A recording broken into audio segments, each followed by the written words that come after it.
안녕하세요. 자, 오늘은 그 황해도 배천에서 일어난 조재항의 옥사, 조재항의 사건을 한번 살펴보겠습니다. 이것도 이제 이거는 뭐 지난 시간까지 했던 그런 풍속과 관련된 뭐 간통이라든가 그런 것과는 좀 관련이 없지만 역시 이제 부부 사이에서 일어났던 일인데요. 근데 사건의 전개 양상이 상당히 좀 다릅니다. 굉장히 또 의외의 일들이 이제 발생을 하는데 한번 그것을 통해서 조선시대의 또 지금과는 다른 그런 새로운 모습을 확인을 해보도록 하겠습니다. 이 사건은 또 이제 1780년 정조 4년에 일어났던 사건인데 사건의 개요는 황해도 배천에 사는 배천은 이제 휠 백자 내천자를 쓰는 그러니까 사실 한자 음대로 하면 백천인데 우리 발음으로 우리 음으로 배천으로 읽습니다.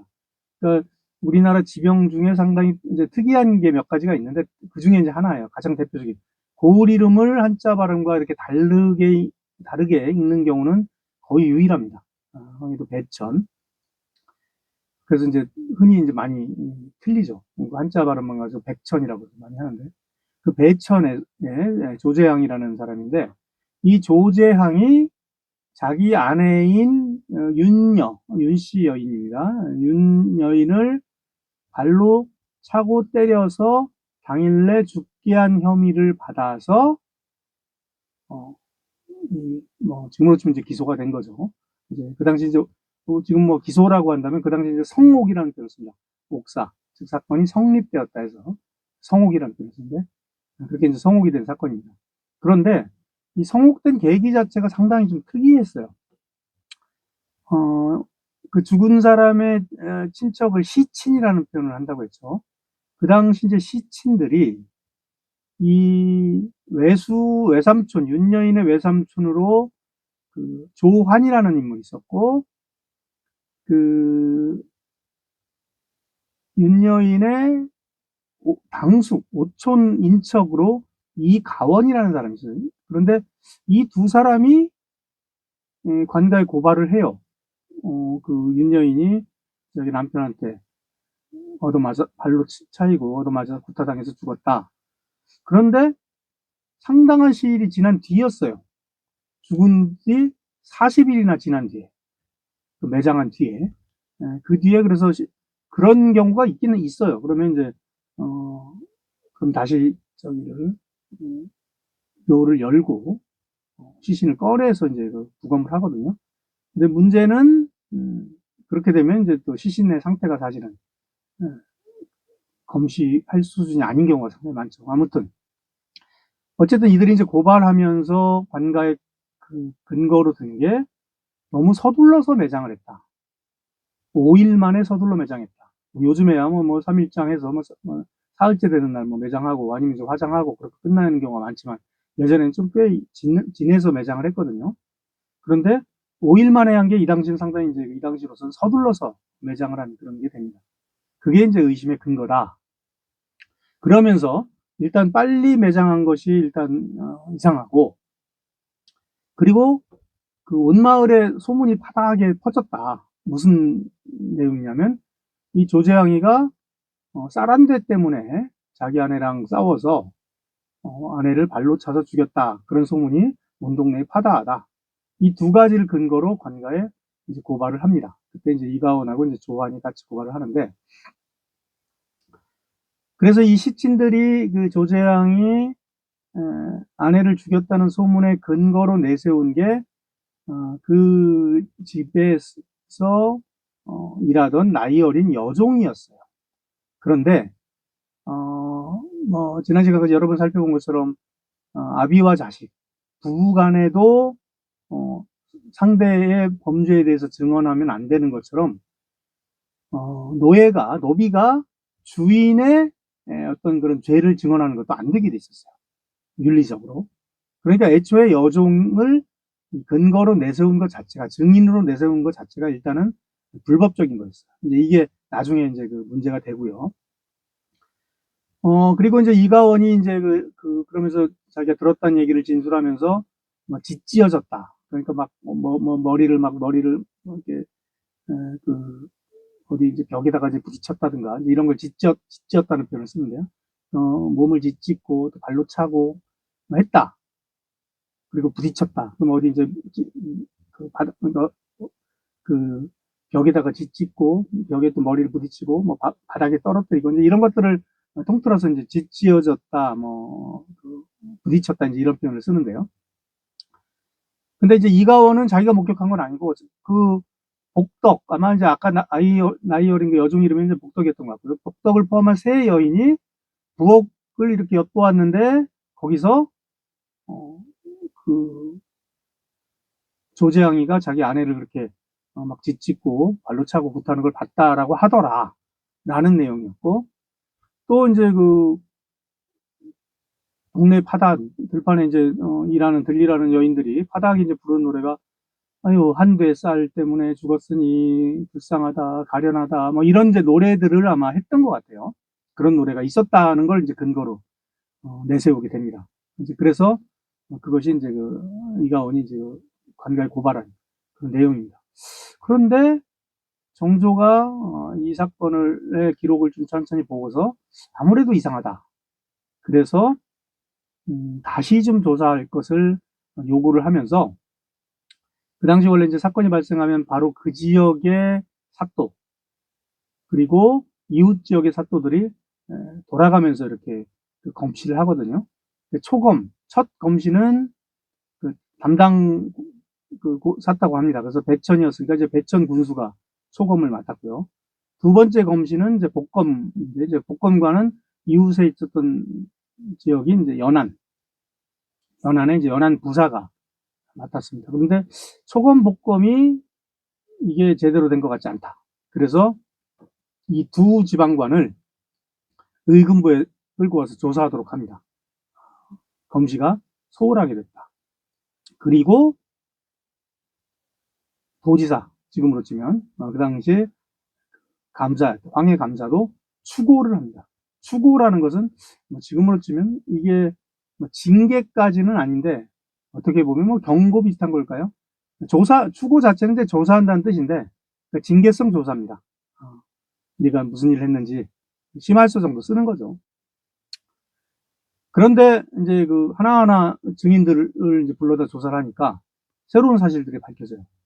그 어린 여종이었던 이제 복덕은 이가원의 부탁을 받고 했다는 진술을 해요. 그러니까 본인이 본 게 아니라 이가원의 부탁을 받아서 그건 거짓 진술을 한 거죠. 또 다른 이제 아까 부엌을 엿보았다는 짓짓고 하는 거를 확인했다는 세 여인이 있다고 했어요. 이제 복덕을 포함해서 세 여인인데 다른 증인이 이제 배씨 이름 성씨를 가진 여인이 있었고 오월이라는 또 여인이 있었는데 둘 다 이 조재앙이 수상하다는 말을 이가원의 아내에게 들었다. 이런 표현을 해요. 여기서 아주 새로운 전기가 발생을 한 거죠. 결국은 가장 살인의 중요한 증거가 되었다는 증인과 그 증거들이 결국은 이가원 그리고 이가원의 아내로부터 나온 것이 아니냐 그런 의심이 들게 된 거죠. 그러니까 고발인들을 다시 조사를 해요. 근데 먼저 외삼촌이었던 조환이 먼저 자기가 허위로 고소했던 사실을 실토를 합니다. 조재앙이 죽인 것이 아니고 자기들이 허위로 한 것이다. 그리고 이제 좀 빠져나가기 위해서 발뺌을 하기 시작한 거죠. 자기는 조재앙을 관아에 고발하는 건 끝까지 말렸다. 그런데 이가원, 아까 이제 5촌쯤 되는 사람이라고 그랬죠. 이가원이가 살인 사건으로 만들려고 억지로 해서 자기는 할 수 없이 따랐다. 아까 증인들 매수하고 한 것도 이제 이가원이잖아요. 그러니까 사실은 이가원이 더 주도적으로 했던 건 사실 같아요. 그래서 증인들을 좀 매수하고 알고 보니까 이제 그 노래 아까 파다하게 퍼졌다는 사람들 때문에 아내를 죽였다. 이런 말 자체가 결국은 다 이가원이 꾸민 것. 이제 귀결이 됩니다.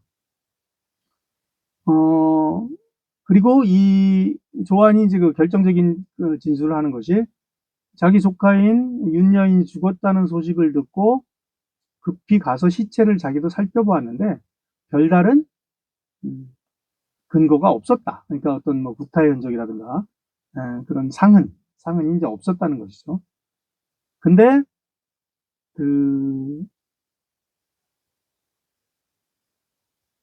그러니까 어떻게 보면 조카 사위죠. 조카 사위인 조재항에게 이 조안이 은근히 약간 뇌물을 요구를 합니다. 어쨌든 뭐 변사 사건이니까요. 지금처럼 뭐 의사들이 이렇게 뭐 사망 판정 내리고 그러는 게 아니니까 외형적으로는 어쨌든 구타 흔적은 없었지만 그 표현은 그렇게 했다고 그래요. 아, 우리 조카 죽었는데 장사라도 좀 후하게 치러야 되지 않겠느냐, 좀 제대로 보내야 되지 않겠느냐라고 했다고 합니다. 여기서 후하게 치러 달라는 뜻은 결국은 뇌물을 달라는 겁니다. 시친들에게 이제 조카 사위가 뇌물을 좀 내놓아라, 이제 그런 이야기예요.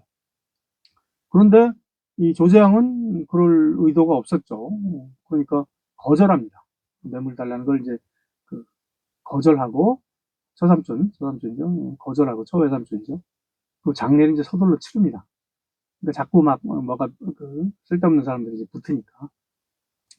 그러니까 이제 이가원이 또 나중에 가담을 하면서 한두의 쌀 때문에 죽었으니 불쌍하다, 가련하다, 이런 노래, 이것도 노래가 한 곡이 아니었다고 그래요. 두세 곡이 됐다 그래요. 좀 다른 버전이 있었던 것 같아요. 그 내용은 이제 전하지 않는데, 한두의 쌀 때문에 죽었으니 가련하다, 그 내용만 전합니다. 그래서 들판의 아낙네들에게 퍼뜨립니다. 주로 이제 이가원이 주도해서. 조안도 아마 참여는 했던 것 같아요. 사실은 이렇게 노래까지 지어서 퍼뜨리겠다는 건 굉장히 특이한 일인데요. 그리고 이제 시간이 흐른 거죠. 그러면서 한 40일 지난 거죠. 그래서 40일이 지나서, 그러면 사실은 매장했던 시신은 거의 부패를 했죠. 그래서 시신이 부패하길 기다려서 검시를 하게 한 겁니다. 근거가 그러니까 뭐 나올 수가 없죠. 그런데 검시 결과에서도 발로 찬 흔적은 나오지 않았어요. 근데 이제 죽고 나니까 시신 부패하면서 또 몸에 이런 흔적들이 나왔겠죠. 그거를 초검관과 북검관이었던 사람들이 대충 이게 맞았다고 하니 아마 맞은 흔적인가 보다라고 아마 조사를 해서 올렸던 것 같아요. 결국 이제 1783년에 정조 7년에 정조가 최종 판부를 내립니다. 그래서 이 사건 처리를 잘못한 이유로 황해감사였던 조상진은 파직시킵니다. 그리고 이가원은 사형을 시키진 않고, 원래는 이들이 그 조재항을 살인으로 몰아서, 조재항이 만약에 이 사건이 안 밝혀졌으면 조재항은 꼼짝없이 사형을 당하거든요. 아내를 죽인 죄로. 그러면 이 거짓으로 고해서 죄를 고발할 경우, 무고할 경우 반좌하도록 됐어요. 반좌라는 것은 타인을 무고했을 경우 그 무고한 죄목에 해당하는 형률을 주게 됐습니다. 만약에 사형에 해당하는 죄를 무고하면 똑같이 사형을 주고, 귀양에 해당하는 어떤 그런 무고가 있으면 또 귀양을 보내고, 그렇게 돼 있었어요. 그러니까 아내를 죽였다는 혐의로 조재항을 죽이려고 했기 때문에, 조재항이 죽었다면 이들도 이제 무고죄로 반좌해서 당연히 사형을 시켰을 텐데, 다행히 모두에게 다행이겠죠. 조재항이 아직 사형당하지 않았어요. 왜냐면 이제 정조가 이상하다 해서 멈췄거든요. 그래서 이제 결국 이가원 등의 죄가 밝혀지게 된 거 아닙니까? 그러니까 사형은 면하게 됩니다. 조재항은 물론 당연히 이제 석방이 되고, 그래서 이가원은 사형에서 한 등급 감해서 극변, 극은 이제 지극하다 할 때, 변은 변경할 때 그렇죠. 그래서 우리나라에서 가장 먼 변경 지역을 극변이라고 합니다. 그러니까 평안도 함경도의 변경 지역, 중국과 경계 지역, 그리고 전라도와 경상도의 바닷가 지역 중에서 거리도 굉장히 멀고 생활 환경이 좋지 않은 지역을 이제 극변이라고 합니다. 그러니까 대부분 이제 뭐, 그러면 이제 전라도의 섬 지역으로 많이 가죠. 우리 뭐, 자산어부지였던 정약전 선생이 갔던 흑산도라든가, 제주도라든가. 근데 제주도는 뭐 생활 형편은 그래도 환경은 좋죠. 그러니까 섬들이 많지 않습니까? 그래서 이제 뭐 홍도라든가 뭐 추자도라든가 뭐 그런 데로 되게 귀향을 보냅니다. 그래서 종친토록 무기한, 죽을 때까지 정배가 됩니다. 이가원은. 그리고 조재앙은 아무 죄가 없으니까 그냥 이제 석방이 되죠. 근데 여기서 이제 우리가 그 당시에 뭐 약간 악습 같은 걸 확인할 수가 있는데요. 당시에 이제 살인사건이 일어나면 그 시친들, 즉, 죽은 사람의 친척들이 우르르 몰려듭니다. 이게 그 당시로서는 하나의, 뭐랄까요? 돈을 벌 수 있는 기회라고 할까요? 그런 거로 이용이 됐어요. 그래서, 시친들이 달려들어서 그 혐의자에게 돈을 뜯는 그런 어쨌든 뭐 나쁜 관습들이 있었습니다. 그러니까 이번 경우도 그 이가원과 조안이 그 어떻게 보면 이제 조카뻘 되는 여인이 죽었으니까 그 남편에게 돈을 뜯어내려다가 그것이 여의치 않으니까 무고한 그런 사건이죠. 그런데 상당히 치밀했죠. 40일이 죽은 뒤에 이제 증거가 안 남아있을 때, 그리고, 그 정황을 뒷받침하기 위해서, 여인들을 매수를 해서 이상한 소문을 퍼뜨리고 이상한 노래를 부르게 한 굉장히 뭐 아주 독특한 그런 사건입니다. 그런데 문제는 또 두 번째로 지적할 것은 그 당시에 지방관들이, 수령이나 감사들이 사실은 사람의 생명이 왔다 갔다 하는 굉장히 중요한 사건임에도 불구하고 굉장히 깊이 따지지 않고 굉장히 의례적으로 처리하는 그런 또 관행이 있었던 거예요. 그러니까 이 사건은 정조가 조금 더 신중하게 하지 않았으면 그냥 묻혔을 사건이죠. 조재앙이 사형 당하면서 묻혀서 사건이죠. 그런 이제 의례적인 관행을 정조가 깨뜨렸다는 측면에서 상당히 이제 주목할 만한 그런 의미 있는 사건이라고 볼 수가 있겠습니다. 네, 이상입니다. 고맙습니다.